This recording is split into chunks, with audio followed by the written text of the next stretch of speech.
کر کے لوگوں کو در بدر کیا جا رہا ہے۔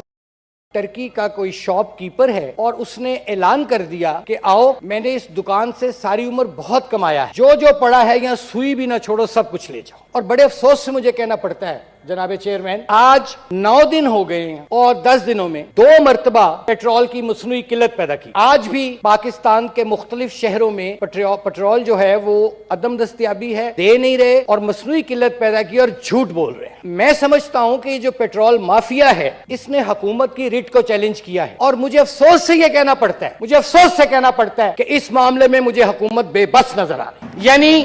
یعنی مجھے خود 1,000 روپے کے پیٹرول کے لیے 3 پیٹرول پمپ پہ جانا پڑا۔ چلو کوئی بات، آپ سوچئے ایمبولینسز، مریضوں کا ہسپتال جانا، بچوں کا اسکول جانا، اور ان کے بھی ایگزام آنے والے ہیں بچوں کے، یہ ہو کیا رہا ہے جی؟ مجھے تو سمجھ نہیں آ رہی۔ ایک طرف اتنا اثار اور قربانی دے رہے ہیں وہ مسلمان ترکی کے، اور یہاں یہ ہے کہ ایک مصنوعی قلت پیدا کر کے لوگوں